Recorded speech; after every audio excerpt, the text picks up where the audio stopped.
Hey guys, Son of a Merc here, and welcome in. So let's talk about when investing in Pokemon becomes more about making money than enjoying the hobby itself.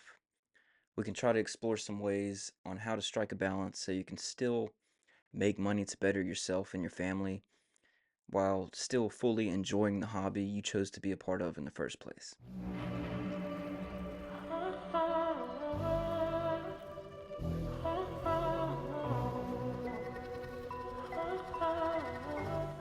Let's start with the main issue. So when Pokemon investing becomes more about the money than the joy of the hobby itself, for most of us, this all started because of our love for Pokemon, right? Whether it was nostalgia, excitement of opening packs, trading on the schoolyard, just finding your old cards again, it was something personal to each one of us. But once you realize there's real money in this hobby, when you see cards selling for thousands of dollars, it's real easy to let that financial side take over completely, and the emotional connection starts to fade, and you're looking at every pack, box, and card through the lens of how much is it worth? Is this a good investment? This leads to something that a lot of us have felt: the pressure to make the right financial decisions.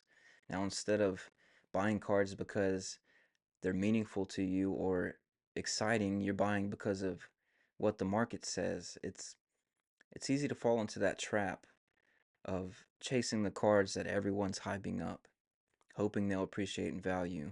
This hobby can start to feel like a job at this point. Like you're worrying about analyzing trends, stressing over resale values, and whether you should hold on to this card or this box or should you sell it. The joy of collecting, the fun of it gets lost in the background.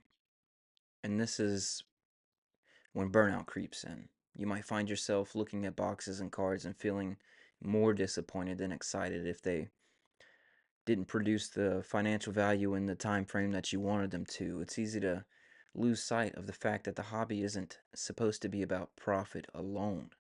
We forget about the excitement that comes from the completely other side of it.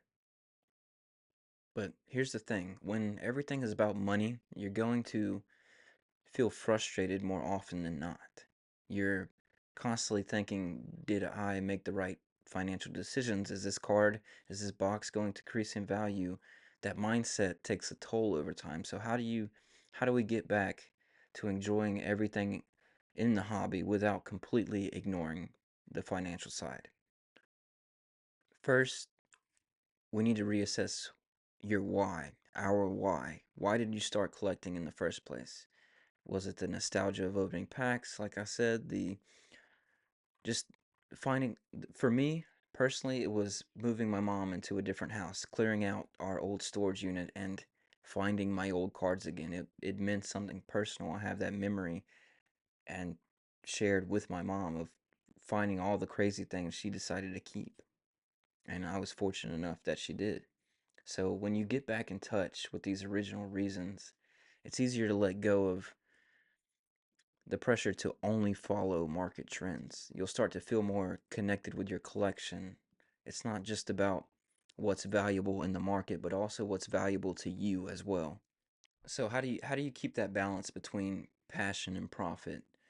Start by letting yourself but set personal goals that are meaningful to you. Maybe it's completing sets or sets that bring back memories, or maybe it's collecting cards featuring just your favorite Pokemon or your favorite artists. It doesn't always matter if they're the most valuable, just something that brings joy to you.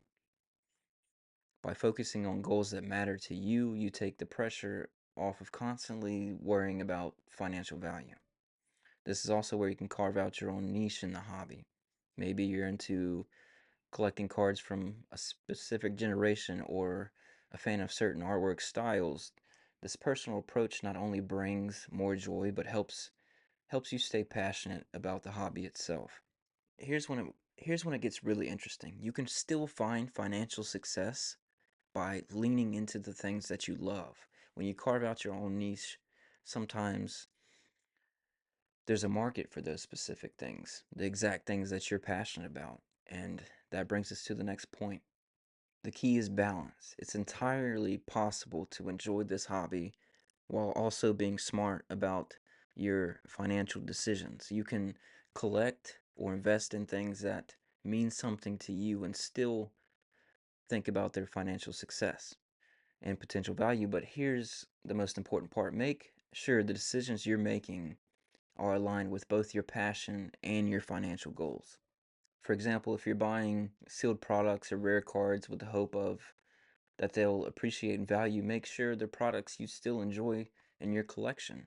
If the value doesn't skyrocket as quickly as you'd like them to in the time frame that you'd prefer, that way no matter what, whatever happens with the market, you're still getting something out of it. This way you can still make money to better yourself and your family while still enjoying the hobby you chose to be a part of in the first place.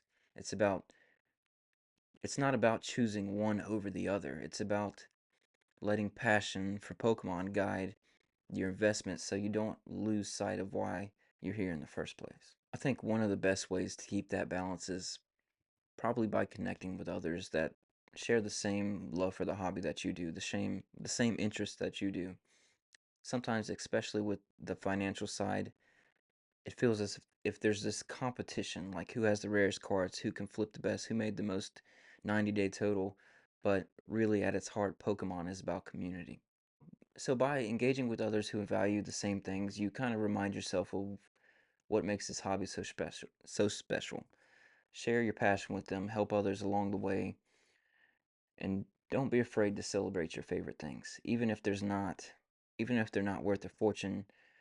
It's those connection that those connections that make this experience so much richer. And also, it's important to accept that you don't have to chase every financial opportunity. It's okay to miss out on something that increases in value. You can't be everywhere at once, and trying to do so will only make you lose the sight of the bigger picture. The point of this hobby is to enjoy it, not constantly worry about what you missed out on or what could have been. When you let go of that fear of missing out, you free yourself to focus on what really matters. Investing or collecting in things that make you happy is its own reward within itself. And as I said earlier, you can still make great financial decisions that benefit you and your family without losing the joy of what brought you here in the first place. So that's all I got. I love you guys. I'll catch you later.